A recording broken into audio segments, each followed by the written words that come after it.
Recording.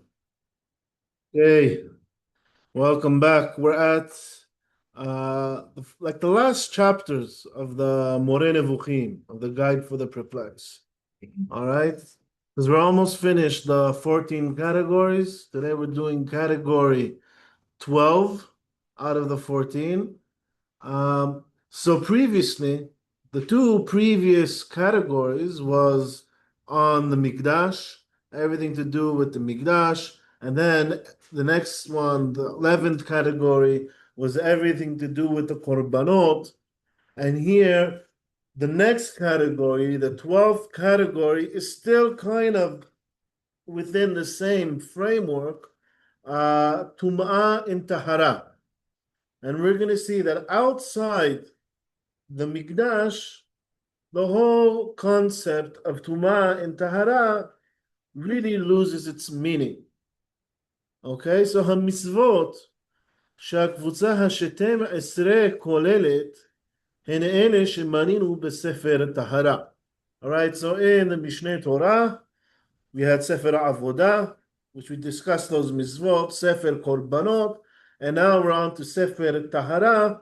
The book of Tahara deals with all the mitzvot and all the halachot that have to do with Tum'ah and Tahara.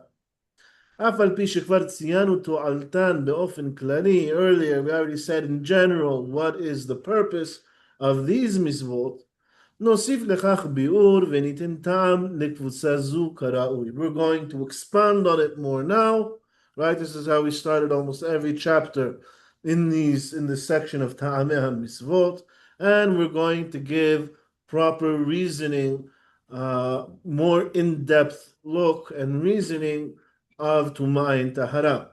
ולאחר מכן אתן טעם לכמה ממצוותיה שטעמיהן hitbareru li. And then I will also give reasoning to some of the specific mitzvot within this category, those which the reasoning for those mitzvot have become apparent to me. Meaning, it's a very, very big and difficult category.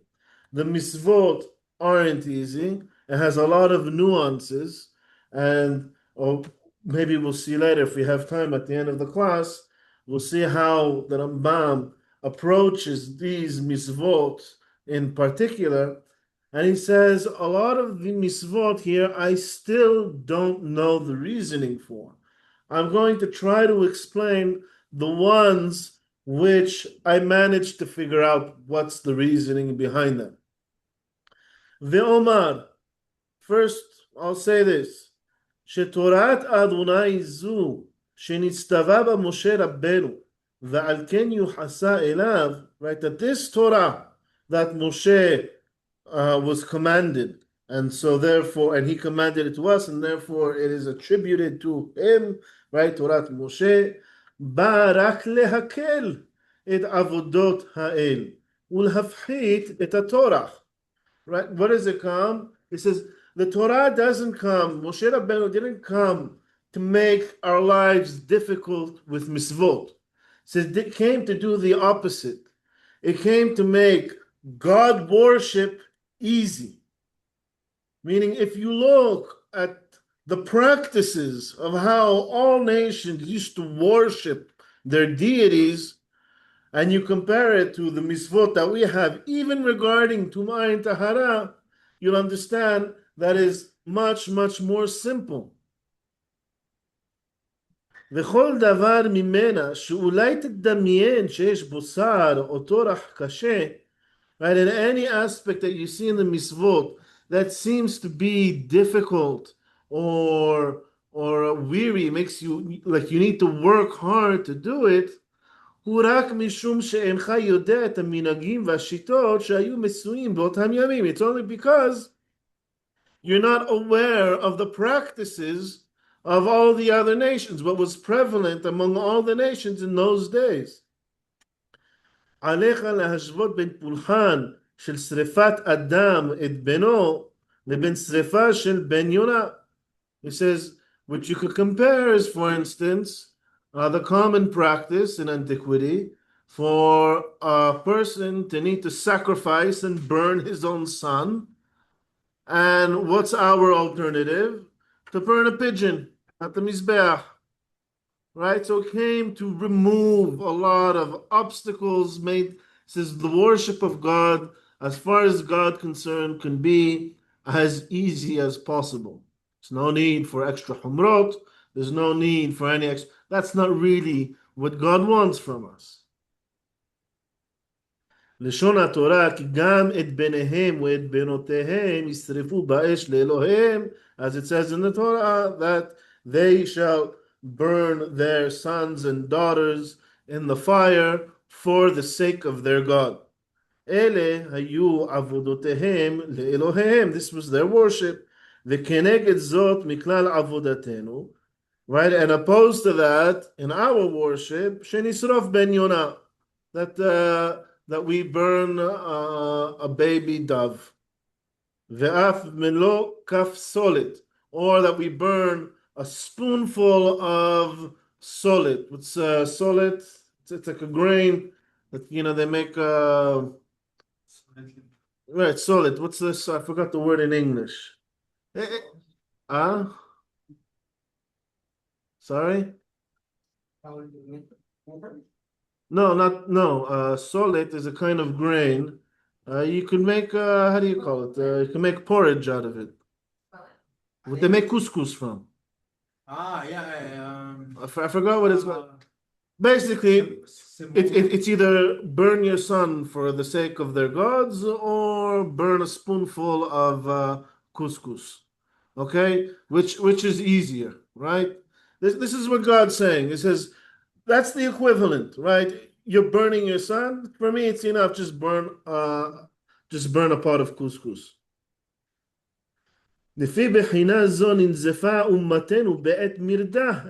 because of this, when we left the ways of God, God rebuked us. He says, "Ami me'asiti lach umehel iticha." He says, what yoke did I put on you that you left me? Anebi, says, answer me. כלומר, איזה תורח מייגע היה לכם בתורה הזו, עד שעזבו אותה. What difficulties and the hardships did the Torah give you that you left the Torah, that you forsake the Torah? וכבר קלה לנו יתעלן, you already called out, מה מצאו אבותיכם בי עוול, כי רחקו מעלי. Says, what did your ancestors find unjust or difficult with me that they left me and they went to the ways of Avodah Zarah, which we see is much, much more difficult. Zohi Akdama Hashuva, right? This was an introduction to Tumah and Taharah that the Rambam found very necessary to state. Why? Because the laws of Tumah and Taharah are very difficult, right? And if you're makpid to always be tahor, then there really is a lot of things you need to look out for, right? A lot of things you need to keep away from. Every little thing can make you tameh, and then you would have to go to the mikveh, or you'd have to go to the Beit Mikdash to have them throw efer para aduma on you, right? So first of all, if the point of the Torah is really to make its God so much more accessible, to make the worship of God much easier, then what about Tumah and Taharah, which comes now to make our lives immensely more difficult? That after this Hakdama, first of all, the point of the Torah is to make your life easy when coming to worship God. I'll say someone else. Matarat Tum'ah, the objective of Tum'ah, ilahavi leira'at hamikdash. It has one main purpose and objective, is to instill in you the awe and the fear of the Mikdash. What does that mean? Maybe we were studying about the Mikdash, right? You could go up to the Mikdash, you bring korbanot and stuff, right? When you go up to the Mikdash, we have mitzvat mora Mikdash. We have to fear the Mikdash, and so you can't go up there in leather shoes. You can't go up there with your pouch to conduct business. You have to you have to dress properly, right? There's certain places that you're not allowed to sit. You're not allowed to spit when you're in the Mikdash. So all these things is mitzvat mora Mikdash. Why is Tumah and Taharah connected to Mora Mikdash? Any ideas? כבר ביארנו שכל הכוונה במקדש, the whole objective of the מקדש, הייתה שתושג היפעלות לפונה לבוא אליו. So that with the person, when he comes and visits the Mikdash, he is now awe-stricken by the Mikdash. It has a very profound impact on you. V'shivhad, v'sheira, and he'll have fear of God. Moshe Ne'emar, u'mikdashi tirau, as we saw with the mitzvah, u'mikdashi tirau, v'chol davar nechbad, any great and glorious thing, ככל שהקרבה אליו המתמדת, יפחת המעמד שלו בנפש. It says, the more often you visit the place, the more regular it becomes for you. Right? So it's like someone coming to the Kotel for the first time in their lives, right? They came from Spain, they came from Brazil, right? They come, they land. As they get into, they leave the terminal, the taxi says, where do you want me to take you to? He says, take me to the Kotel, right? And he goes right to Jerusalem. They go to the Kotel. Wow, what an amazing sight. He goes and he kisses the Kotel, right? And then he rents a hotel overlooking the Kotel, and he's there day in, day out, every single day. He wakes up in the morning, he sees the Kotel, and it doesn't have the same effect for him anymore. So someone's making a noise on Zoom. Please mute, unless you have what to say. How do I just mute him?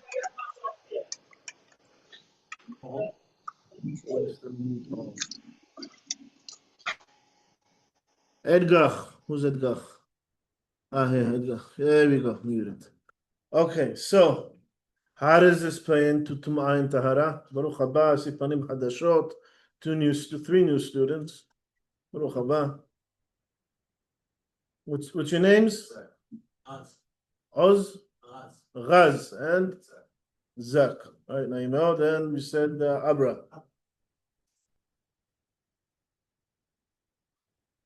All right, so the whole objective of the Mikdash is so that you have a fear of the Mikdash, a fear of God, which, as we saw earlier, the whole point of that is to encourage you to do teshuvah, right? To correct yourself, to become a better person. Now, if you visit the Mikdash all the time, then the Mikdash is going to lose its effect because it's going to be very regular for you. חכמים ז"ל העירו אל עניין זה ואמרו שאין רצוי להיכנס למקדש בכל עת. And the Chachamim say, therefore, you shouldn't go to the Mikdash at any time, whenever you want. והסכימו זאת למה שנאמר, והסמיכו זאת למה שנאמר. And then they attach this to the pasuk in Mishle, הוקר רגליך מבית רעך פן יזבעך ושנאיך. He says, make your visits to your friend's house infrequent, right? Because if you always go, he's going to be satisfied, overly satisfied, and he's going to hate you. Meaning, if you go visit your friends every once in a while, every time he sees you, you say, Baruch haba, where were you? I missed you, right? If you go there every single day, then, you know, he's, okay, what time are you leaving? I want to have dinner now. So it says the same thing with the Mikdash. מכיוון שזו הייתה המטרה, אסר יתעלה על הטמאים להיכנס למקדש. It says, because he wants your visits to the Mikdash to be infrequent, he forbade anyone who's tameh from entering the Mikdash. Im ribui mine hatumot, and he made many different types of tumot. כך שכמעט לא תימצא אדם טהור אלא לעתים רחוקות. Says this way, it's almost impossible for a person to be tahor except for, very infrequently, every once in a while. What does that mean? It means if you want to go to the Mikdash, this is no problem. But now you have to prepare yourself in advance. Say, if I want to go to the Mikdash in another 2 weeks and I'm tameh, I need to make sure to go first and do Efer Para Aduma and wait 7 days because it takes 7 days. I have to make sure not to touch a corpse, or like even an animal corpse during this time, and not to touch a dead sheretz, right? Maybe, how do you call it? One of the sheratzim is a mouse. A mouse died in my house, right? So I need to get rid of the mouse without touching it because otherwise I can't go to the Mikdash. Meaning now going to the Mikdash is a whole project. If you want to go to the Mikdash, you need to prepare yourself. You need to go to the mikveh. You need to do all the preparations to make sure you don't become tameh from a week before going to the Mikdash until the actual visit to the Mikdash. And the next time that you're going to go, right, it's not going to be right away again because now you still need to make sure you're not tameh this whole time. Does this thing happen when you go to the Harabite? You have to prepare. You have to prepare also for Harabite. Not as much because Harabite is accessible to Tamemet, right? So we can all go up to Harabite. However, Tumah Zav or Baal Keri is a discharge, right? Semen discharge is a Tumah that prevents you from going up to Harabite. You need to first go to a mikveh. So basically, everybody, before they go up to Harabite, they need to first go to a mikveh. Even time to prepare, you have to prepare before you go. Exactly, you have to prepare. You can't go to Harabite casually. You have to have the intention and to go and prepare yourself for the visit.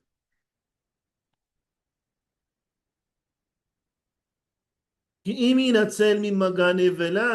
Because if a person maybe avoided touching a carcass, לא ינצל ממגע אחד משמונה שרצים, המרבים ליפול בבתים ובמאכלות ובמשקים. Because even if you manage to avoid touching a carcass, when was the last time any of you touched a carcass? Never. All right. Still, you may come across a rat or a mouse or a turtle or one of the 8 sheratzim in your house. And it's a lot more common that we encounter these things that will make us tameh. And if you manage to avoid these situations, לא ינצל ממגע נידה, או זבה, או זב, או מצורע, או משכבן. Right? Still, especially if you're a woman, you'll be nida once every month, right? Or even if you touch a nida, now you have the tumat nida.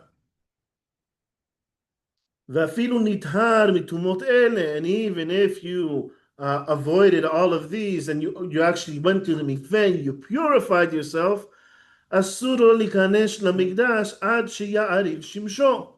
Says you still can't enter the Mikdash until nightfall. However, the Mikdash is closed that night, meaning now you also need to make sure that this entire night, you went to the mikveh, you wait till nightfall, only then you become tahor, right? And now the Mikdash is closed, you have to wait for the morning, and make sure also this entire night, since your mikveh, until the Mikdash opens up in the morning, you maintain your purity. ואסור להיכנס למקדש בלילה, כמו שהתבהר במידות, ובאותו לילה יש אפשרות סבירה שהוא ישמש מיתתו. He may have relations with his wife that night. או יקרה לו אחד מן הגורמים לטומאה, or any of the other things that cause טומאה. וכך ישכים ויהיה טמא בבוקר, and he'll wake up in the morning and he's טמא, and he'll have to go to the mikveh again and wait till the next day, right, to go to the Mikdash. כל זה יש סיבה לריחוק מן המקדש ושלא ידרכו בו בכל עת. This is the whole purpose of all of Dinei, Tumah and Taharah is one thing, to keep you away from the Mikdash. Meaning, if you want to go to the Mikdash, it's Baruch Haba, but you have to really prepare yourself. You have to have the intention to go to the Mikdash, and it's not haphazard. ידוע לך לשונה, מן אדם נכנס לעזרה לעבודה, says that Hachamim say a person does not enter the azara even for the worship, meaning the Kohanim doing the avodah, afilu tahor, even if he's already tahor, ad shu tovel, until he does tevilah in the mikveh.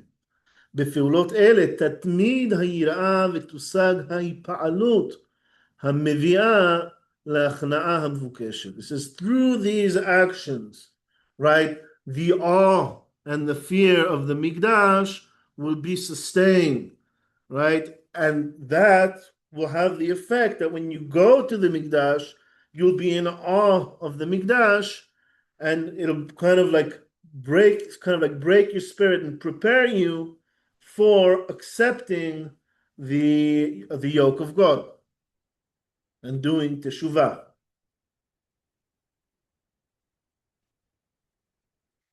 All right. קושי הטהרה בהתאם לשכחות הטומאה לצורך הרחקה. Okay, let's skip this. כי אלה כוונתי לדברי זהב בצורה, הם גם דברים הנחשבים למטונפים. All right, so there are different types of טומאה. Depending on the frequency of the טומאה, it's then the tahara from the טומאה is more difficult. All right, without getting too much into the details here, so we'll skip כל אלה, כוונתי נדידה וזב ומצורע ומת ונבלה ושרץ ושכבת זרע, הם דברים הנחשבים למטונפים. Says, however, besides all the other tum'ot, there are certain tum'ot that are considered also, they cause some sort of repellent or disgust to a person. Right, for instance, nida and zav. Zav is someone who's leaking, like he pees blood. Right, that's zav and zava. Mitzora, a leper. Nevela, a carcass. A sheretz, one of the eight vermins. Shichvat zera, a semen. All these things are things that are naturally considered dirty. וכך הושגו על ידי דינים אלה תכליות רבות. And so when we now institute the laws of Tumah and Taharah, we get a few things. One, התרחקות מטינופים. One is to distance yourself from, make yourself cleanly. Always stay clean. And the second, shmirat hamikdash, which you said that is really the ultimate objective of Tumah and Taharah. Keep you away from the Mikdash.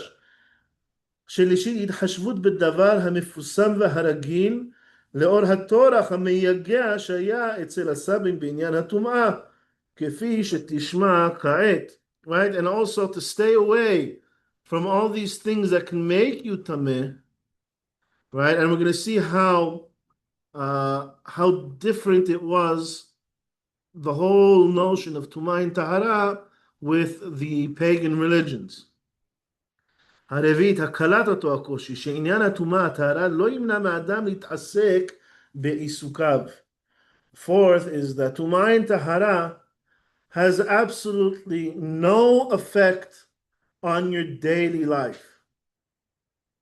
Anything that you do on your daily life, it makes no difference if you are tameh or if you're tahor. The only thing that Tumah and Taharah makes a difference is things either going to the Mikdash or eating terumah, which is designated for the Mikdash. Anything related to the Mikdash, you need to be tahor first. Anything else that you do, you go to tefillah, you put on the tefillin in the morning, right? You go to work, you go to the shuk. Anything you do, sorry, speak up. Listen, I mean, there was a few other things, no? That are like What? That's- What? Like nida? Yeah. Okay, nida is a special case. There's a specific isur to have relations with nida, right? But that's a separate isur from Tumah and Tahara. As long as she is tameh, and how do you become tahor from nida? You just go to the mikveh and that's it. But that's a separate isur. But Tumah and Tahara has absolutely no effect on your daily lives. Anything that you're going to do in your daily life, any of the mitzvot that you want to do outside of the Mikdash, right? You can do whether you're tameh or tahor. It makes no difference. God couldn't care less. כי עניין זה של טומאה וטהרה אינו קשור אלא בקודש ובקודשים, ותו לא. Right? It's only related to the Kodesh, the Mikdash itself, and the Kodashim, the Korbanot, and the Terumot, and anything that's associated with the Mikdash. Vetu lo, and that's it, nothing else. Bechol Kodesh lo tiga, vela Mikdash lo tavo. That's what it says. If you're Tameh, don't touch anything that's Kodesh, right? And don't come to the Mikdash. Ve'ilu legabe sh'ara devarim. But anything else, אין בו עוון אם יישאר טמא ככל שיחפוש.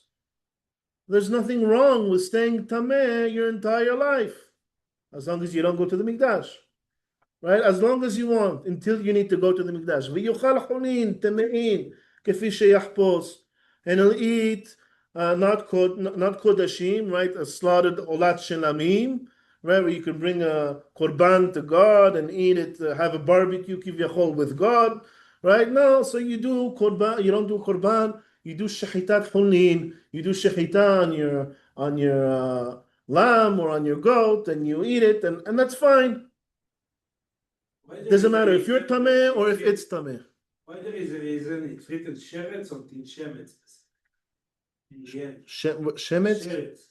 What about the sheretz? Tin shemetz, the last one. Oh, that's one of the 8 sheratzim. It's called Yes, tin that's why I asked why specifically tin shemetz, because most of them are lizards and snakes. I think tin shemet is not what we call today tin shemet. Today, tin shemet we call today is like an owl, right? In modern Hebrew, tin shemet is an owl, right? Yes, that's why I asked. Yeah, I don't think it's I think it's a type of rat or mouse, like this one of those in the biblical Hebrew.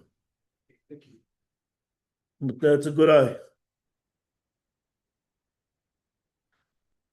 המנהג המפורסם בנהגי הסבאים עד זמננו זה בארצות המזרח, right? A very, very common practice among the Saba. We've mentioned the Saba before. That was the prevalent pagan outlook of life. Kavanati l'sridei haZoasterim, talking about the remnants of the Zoroastrians. By the way, this was very, very prevalent in Persia and Iran, right? This was like kind of like the time where the Hakamim were Persia and Babylon, right? They were kind of having, the people were kind of having all these competitions, right? Who is more mahmir on Tum'at Nida? And a lot of the chumrot that we have are product of those things. But let's see how far they took it. Ushanida nimtzet bebayit levada. All right, according to their practices, a woman who is nida, she's in a separate house. You can't even enter a house that a nida woman is in. V'sorfin et hamikomot sheholechet alehem. In any place that she walked on a carpet or a rug or something, it has to be burned. ומי שמדבר איתה נטמע, and anyone who speaks with her becomes tameh. אפילו נשבה רוח ועברה על הנידה ועל הטהור נטמע. Even let's say you're both standing far away from each other and a breeze comes, passes through the nida, and that breeze reaches you, you become tameh. Right? This is the Zoroastric practice regarding nida. ראה מה רב ההבדל בין זה לבין דברינו. So see how different or how great the distance is between their perception of tumat nida and our perception that says כל מלאכות שהאישה עושה לבעלה nida עושה לבעלה. Right? Anything that a woman does for her husband, a woman who is nida still does those things for her husband, except for chutz, except for rechitzat panav yadav v'raglav, washing his face, his hands, and his legs, and pouring him a glass of wine, and making his bed, right? Because all of these things, they all have one objective, is to keep them away from having relations while she is nida. Right? So how great is this difference? So the whole point of the gezerot that we have against what woman can do for her husband while she's nida is just to prevent them from having relations with each other. Because that's what's asur, the relations with a nida while she's nida. הדבר האסור היחיד הוא לקיים איתה יחסי מין במשך ימי תינופת ולכלוכה. The only thing that is forbidden really is to have relations with her while she is נידה. וממנהגיהם המפורסם עד זמננו זה שכל מה שמתנתק מן הגוף. And another one of their prevalent practices is that anything that is separated from the body, like hair, cut hair, how do you call it? Clipped nails, nail clippings, blood, any kind of, I don't know, you start bleeding a bit, that all of these things are tameh and make you tameh. This was also part of the pagan practices regarding Tumah and Taharah. Unfortunately, some of that has seeped into a lot of Jewish practices. But you need to understand the source of thinking that nail clippings are tameh is not from the Torah. It's from the pagan religions. I have a rabbi question. When there are some people with skin diseases, Yeah. how they become like specifically psoriasis and all those to go to the Dead Sea to cure themselves or Yeah. something? He's been dealing with that kind of question, bro. That's not Tumah. There's no Tumah in that. So the how Tumah- you can make the difference? Well, you have to ask them, because in Judaism, none of that is Tumah. No bodily discharge makes you tameh except for semen. That's it. Or blood if you're peeing blood. Said leper. Leper, right. But leper, what's interesting about leper is you're only tameh if a kohen pronounces you tameh.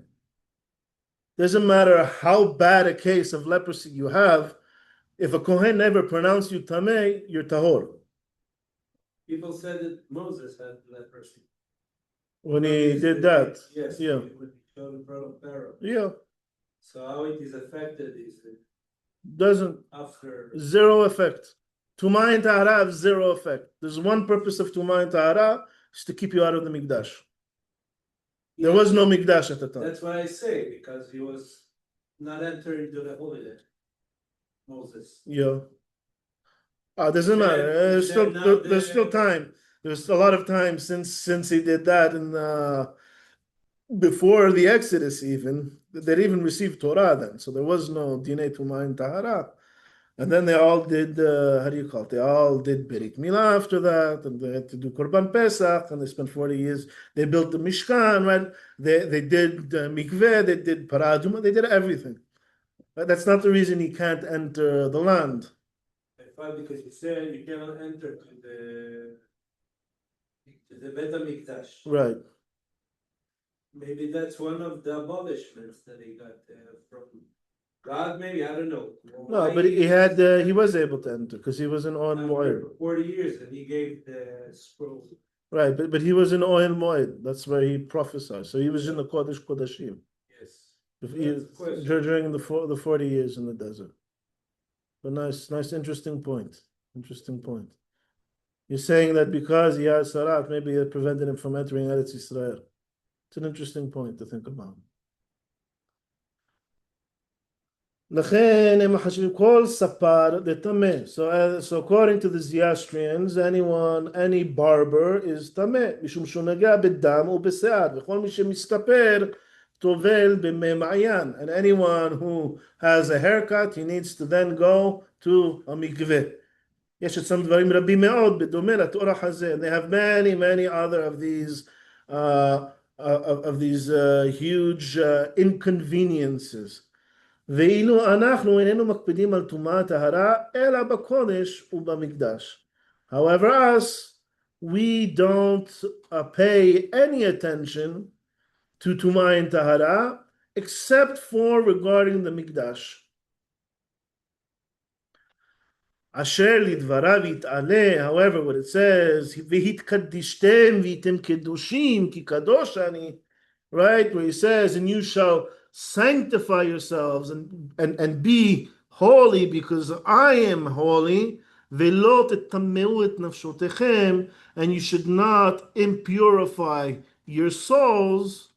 They're not talking about Tumah and Taharah over here. אין הם על עניין טומאה וטהרה כלל. לשון ספרה, זו קדושת מצוות.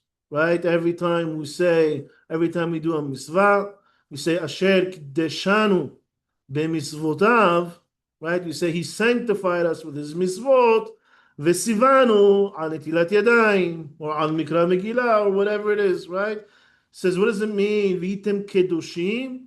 It says, זו קדושת מצוות. This is the kedusha of performing the mitzvot. ועל כן דבריו, קדושים תהיו, right? Perashat Kedushim says, קדושים תהיו, כי קדוש אני, right? This is, you shall be holy. Chachamim said, זו קדושת mitzvot. This is by performing mitzvot, nothing to actually do with Tumah and Taharah. לכן נקראת גם העבירה על המצוות טומאה. Therefore, transgressing the mitzvot, it's a borrowed term, that's not literally what Tum'ah means, but the Torah refers to transgressing the mitzvot as Tum'ah, and keeping the mitzvot as Kedusha or Tahara. שנאמר על המצוות היסודיות שהן עבודה זרה, גילוי עריות ושפיכות דמים. It says on the three main averot of pagan practice, incest, and murder, right? It says on each one of them, it says, Ki mizaronatan lamolech leman tameh et mikdashim. He did this and defiled my mikdash, right? Even though it didn't even enter the mikdash. So who's the mikdash? So in this case, it's talking about you. You are that mikdash. Right? And you defiled yourself, or you defiled the land. You defiled the land by spilling blood in it. All right, so, we see the term Tum'ah itself is used in different contexts, different meanings. One is on Avodah Zarah and we call it wrong ideas, like a magical perception of reality, right? All these ideas that a person have that go against the Torah, that's also coined as Tum'ah, ala tinufim v'lichluchim, right? All those ideas that lead you to making averot. And the averot atzman, right? Those are all considered Tum'ah. The second meaning is dirty and disgusting things, right? Tum'ata b'shuleha. What is tum'ata b'shuleha? A woman just gave birth, right? So there's the baby and there's the sack, and that's ugly and disgusting. That's called tum'ata bishulea. Doesn't actually have, right? It's not tum'ah in the regular sense, right? It's just dirty and disgusting. Valotam inyanim dimyonim. And so too, these fictitious things, I would think better translated as a legal standing. You touched something that made you tameh, right? What is that tum'ah? Nothing actually changed in your body. There is no physical manifestation of tum'ah or tahara. It's a legal decree. One sec. Same way that as you asked before, like regarding the leper, what makes the leper tameh is not that he has leprosy, is that he was pronounced tameh because of his leprosy by the Kohen. It's a legal decree. Yes, what do you want to ask? Question. So an example, I don't love the dogs. I don't like dogs. Yeah, So if I find people that are dogs in their house and the dog to touch me, yeah, I'm gonna be tameh. no. He touched me. No animal can make you tameh when it's alive. Okay. It makes you tameh? No. Sonny was dead. Was that? Sonny was dead. Yeah. You can that. Behemat tameh just means you're not allowed to eat it. Okay. Doesn't mean you're not allowed to touch it. Because the dogs are very dirty in their mouth when they kiss a body and they. Yeah, it doesn't make you tameh. I'd recommend washing your hands after. Okay. Don't even need to do netilat yadayim, just wash. Okay. כלומר, מגע במשהו, מסע של משהו, הימצאו תחת קורת גג, hot, עם אותו משהו, like if a person dies in a room, everyone in that room becomes tameh, right? This is due to a legal decree.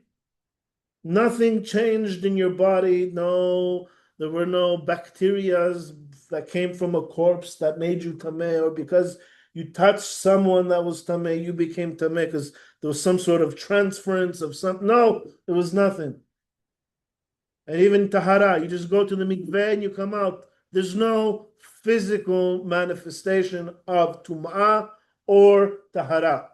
Tum'ah and tahara are purely legal definitions. Same way as ownership over a piece of property, right? You transfer the title, nothing changed in the object, right? If I sell you this book, right, nothing changed in the book to make it your property and not mine anymore.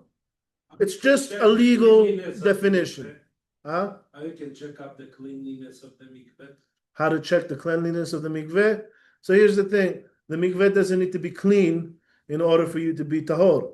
And in fact, there's a gezerah of the hachamim not to shower after a mikveh. Why?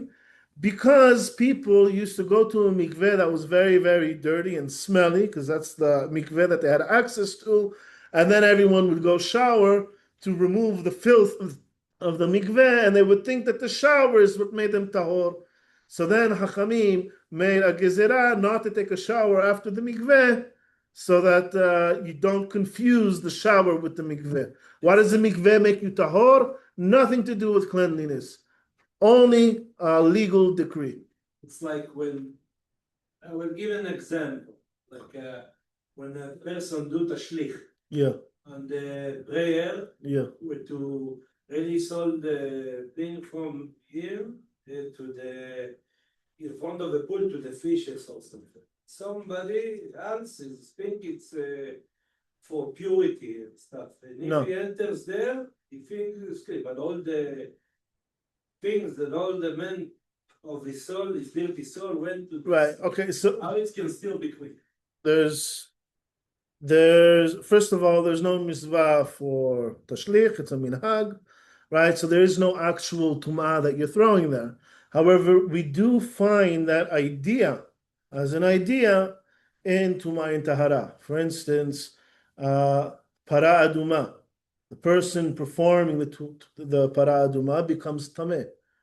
Why? Because it's sort of carrying the tumah of everybody else, So the person who actually deals with the para aduma becomes tameh as a result, but it's not really because the para aduma is carrying everyone's tumah that when you touch the para aduma you become tameh, right? Because tameh it's not physically transferable. It's only transferable by legal decree. But that's the reasoning behind it. Se'ira mishtalach too, the Se'ir of Yom Kippur, that they go because it says Venasait Avonot Bnei Israel, because it carries the sins of all of Bnei Israel. It's perceived by everybody to be carrying everybody's filth, right? So the person who's dealing with it, who's touching it, then becomes tameh. I mean, it's a light tumah. It just needs to go to the mikveh and he's fine, right? But so there is how do you call it? There is a source for that reasoning. Practically speaking, when you're doing tashlich, there's no tumah there. All right. No, we don't have too much time left, so we're going to skip a bit. Let's go to Sefer HaMitzvot. We're on the next page, Mitzvah Sadi Vav 96. This is a mitzvah. It's one of the positive mitzvot that anybody who touches the carcass becomes tameh. And this mitzvah includes all the halachot regarding the tumah of a carcass. ואני אזכור עתה הקדמה ראוי שנזכור אותה בכל עת שנזכור מיני הטומאות. And I want to give you an introduction to Tumah and Taharah. This is the first of the mitzvot of Tumah and Taharah. We're going to skip all the others. I just want to show you his reasoning over here.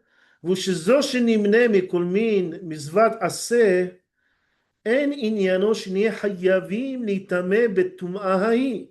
Says this, that we say that someone who touches a nevela, a carcass, becomes tameh. This is a mitzvah aseh. Don't think that you have a mitzvah to touch a carcass and become tameh, right?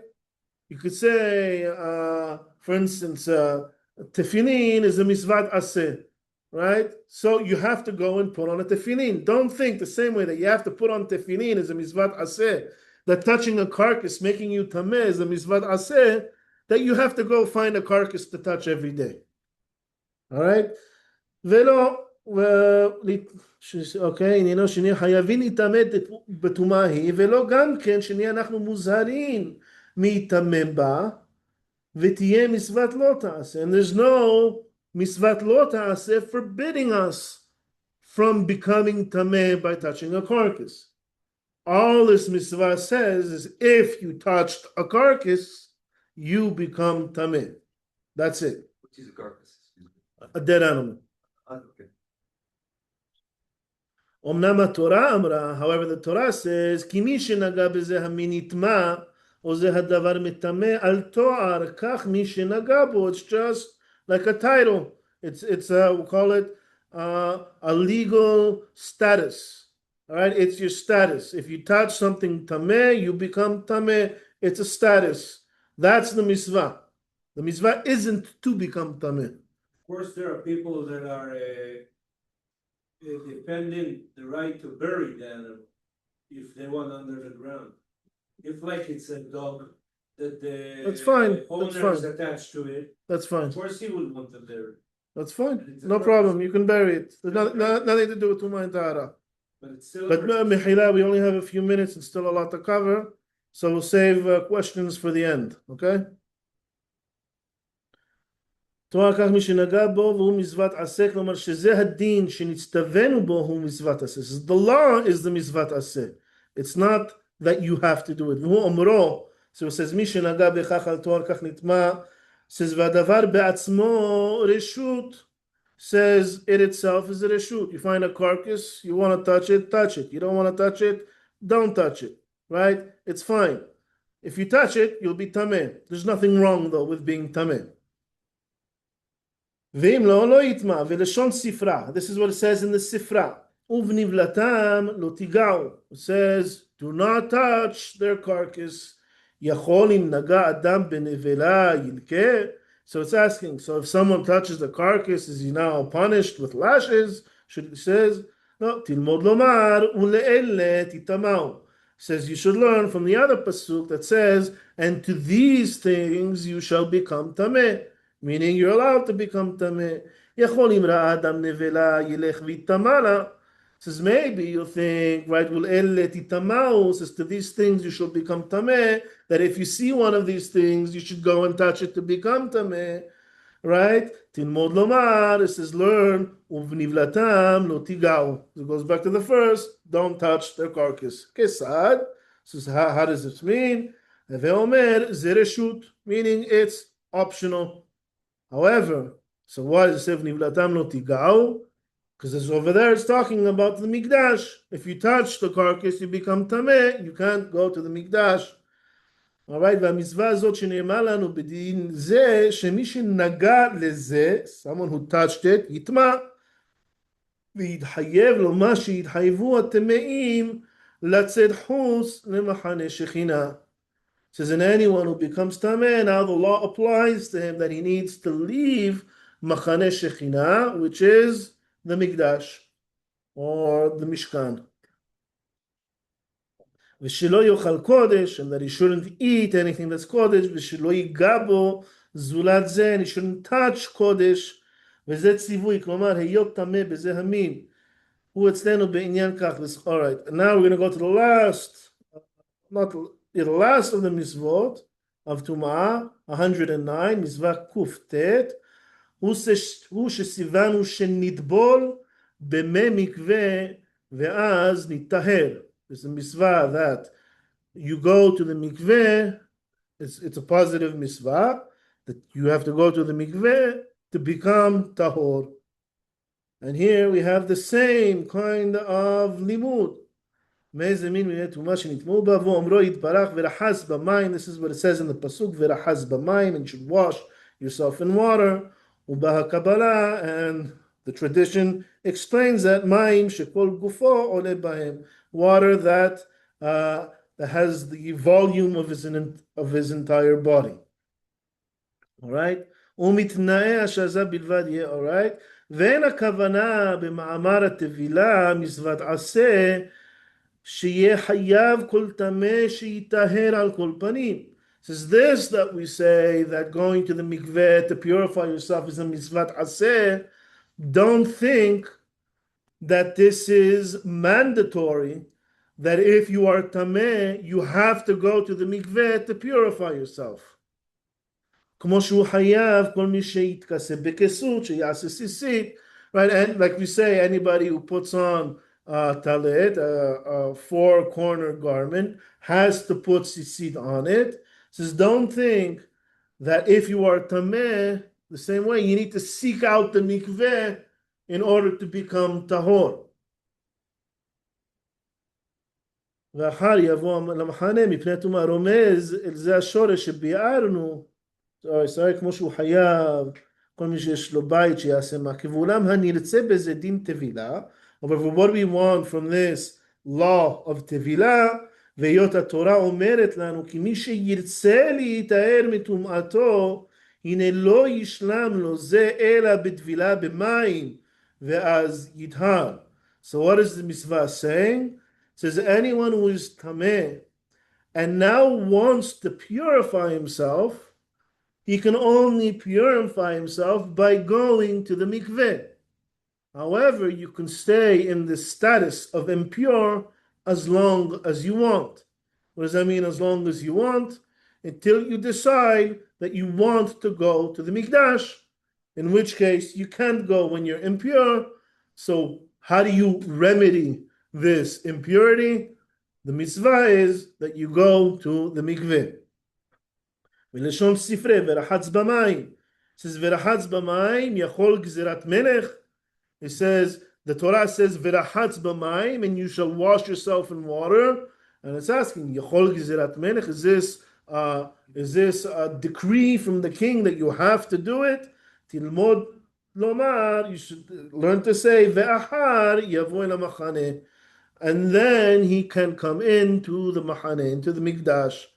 Mipnei hatumah, meaning if you want to go to the mikdash, then you have to go first to the mikveh, and not just because you're tameh.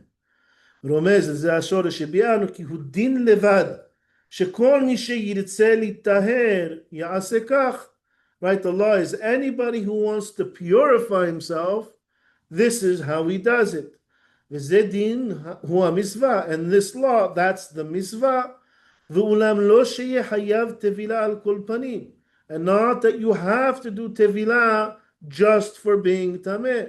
אבל מי שירצה להישאר בטומאתו, ולא ייכנס זמן רב למחנה שכינה, הרשות בידו. However, anybody who is impure and wants to stay in that status for as long as he wants and not enter the Mikdash, you can do that, no problem.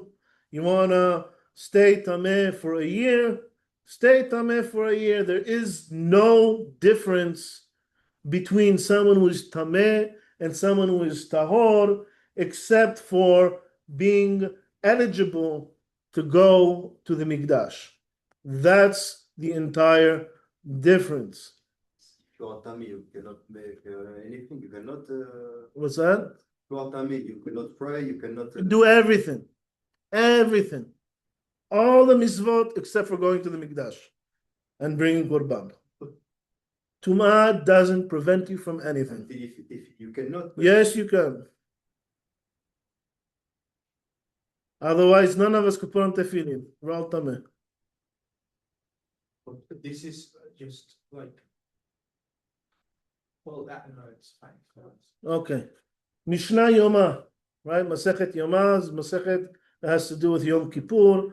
Amar Rabbi Akiva, Ashrechem Israel. It says, blessed are you, Israel. Mi atem mitaharim. Right? Who is purifying you? Mi mitaheretchem. Right? Before who are you purifying yourself, and who is purifying you? Avichem shebashamayim. Right? It says, your father in the heavens, shene'emar, v'zarakti alechem mayim tehorim utartem. Right? I shall sprinkle onto you, throw onto you purified waters, and you shall become pure. Ve'omer, and it says in Yirmiyah, mikveh Yisrael Adonai. God is the mikveh of Am Yisrael. What does that mean? God is our purifier. How does this work?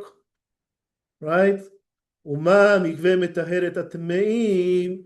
Right? Same way that the mikveh purifies the impure. Af HaKadosh Baruch Hu metaheret Israel. So too, God purifies the nation of Israel.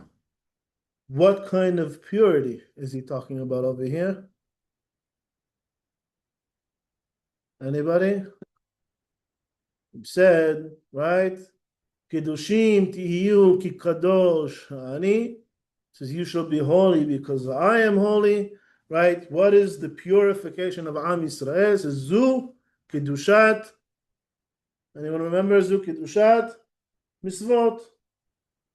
The mitzvot that HaKadosh Baruch Hu gave us is our purification, is what makes us pure in God's eyes. And you don't need to be tameh, could be tahor, as long as you keep the mitzvot. Right? That is the ultimate purity. Yichot mikvot. This is the last halacha in the book of Sefer HaTaharah, the last halacha in Hilchot Mitvot, davar barur ugalui shatumot v'taharot gezerot hakatuv hen. Said it is very obvious that Tumah and Taharah is just a decree, we call it scriptural decree. What makes you tameh? God said in this case you're tameh. What makes you tahor? If you did what God said to make you tahor, you become tahor. It all has to do with a decree. There is nothing physical, no physical manifestation of tumah or tahara. And it's not something that can be rationalized, right? you can't come up with some sort of scientific system to measure Tumah and Taharah, because it's not something scientific. It's a legal status. והריהן מכלל החוקים. And so it's considered one of the hukim. Hukim mean the laws that have no, that you can't rationalize. וכן התבילה מן הטומאות מכלל החוקים. And so too, doing tevilah to undo the tumah is also one of the hukim. שאין הטומאה עתית או צואה שתעבור במים, אלא גזירת הכתוב היא, והדבר תלוי בכוונת הלב. Says it's not right, because you could go into mikveh and it could be filled with people's droppings, and it could be filthy and smelly, right? It's not the cleanliness of the mikveh that makes you tahor. What makes you tahor? The mitzvah of mikveh is what makes you tahor. ולפיכך אמרו חכמים, and so therefore the חכמים said taval. ולא הוחזק כאילו לא טבל. If someone went into the mikveh but he didn't purify his mind, it's as if he didn't do tevilah. ואף על פי כן הרמז יש בדבר כשם שהמכוון ליבו לטהר, same way that a person who has intention to purify himself, כיוון שטבל טהור, once he purifies himself in the mikveh, he now is tahor. ואף על פי שלא נתחדש בגופו דבר, even though there's nothing new in his body, right? There is no now essence of tahara in his physical matter. ככה מכוון ליבו לטהר נפשו מטומאות הנפשות.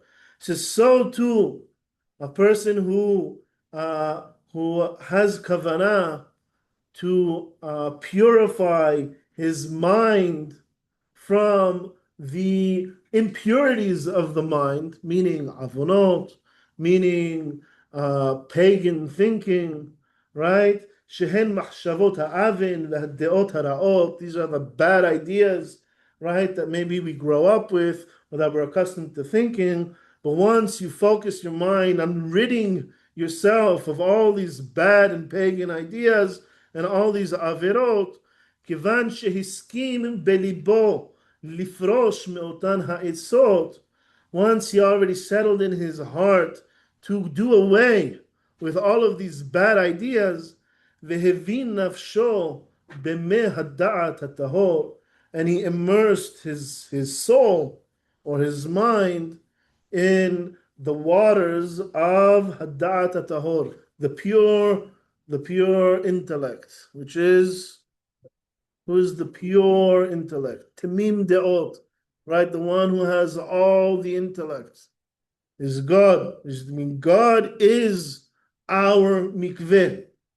And when we do away with our averot, when we do away with our wrong and pagan and twisted and perverted ideas, then we are essentially going into the mikveh on a spiritual level. We're going into the mikveh, God's mikveh, right? Harei Omer, this is what it says, V'zarakti alechem mayim tehorim, I shall throw on you holy water or pure waters, uthartem mikol tumotechem, and you shall be pure from all of your impurities, umikol gilulechem, and from all your iniquities, ataheretchem, I shall purify you. Hashem berachamav rabim, says God in His great mercy, mikol chet avon ve'ashma yitaharenu, amen. Says God shall purify us from any sin, any avon, any wrongdoings that we do, inshallah, be'ezrat Hashem.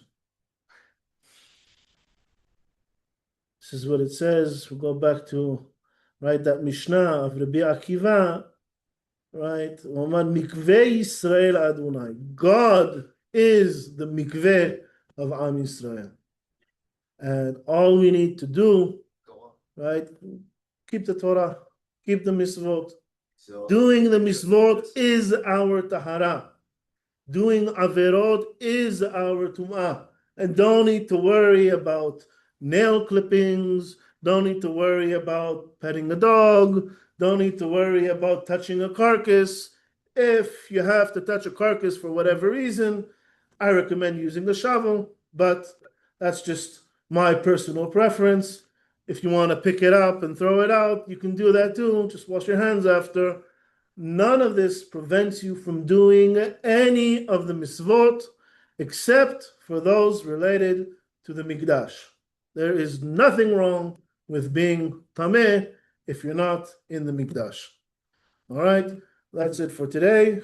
You want any more questions? Yes, the crowd. Sorry? Never mind, ask the crowd. Okay. Baruch haba. Well, thank you for participating and asking What's questions. your name again? I'm Sammy. You know? Sammy. Shmuel. שמואל, סמי, כן. שמוליק, בבא סמי, מה שאתה רוצה.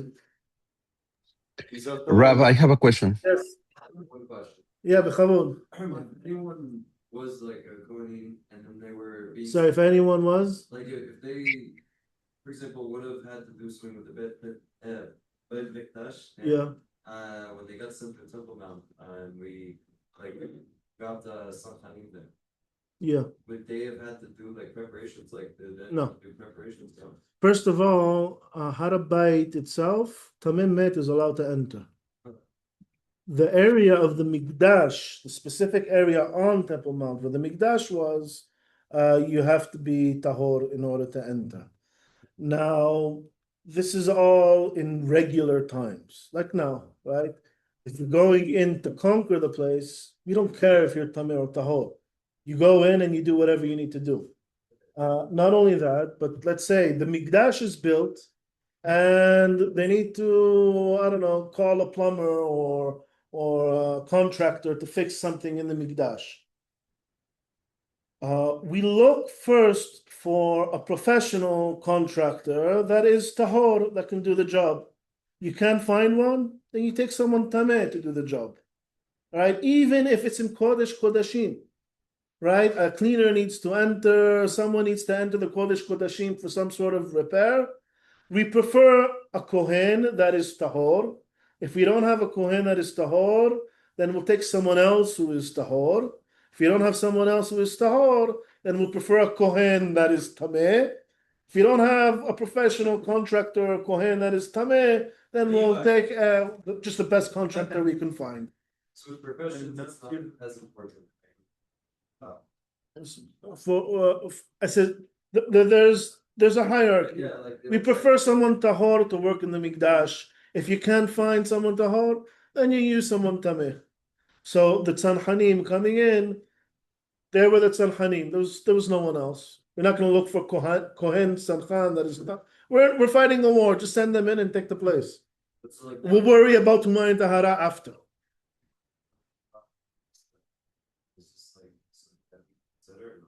They should do tevilah before, if they could. If they don't get the chance to do tevilah and they have to go up, then go up. How about non-Jew? What? Non-Jew? Non-Jew shouldn't be up there. If they need to do something, like they cannot ask. It would be on Har HaBayit, but they can't be in the area of the Azara and the Mikdash. If I'm not mistaken. I don't remember exactly. If they are Gil, Ger? if they are Gil, Ger is Israel Chol Davar. yes, but I'm saying they can become Cohen? No, never. No, Never. no. This is, they say sometimes Gil are higher than. Right. What do we say? What is the ultimate Tumah and Taharah? How are you? Zu kedushat mitzvot. It's the mitzvot that you do. All right. Next. See you next. Mordechai, you're teaching now?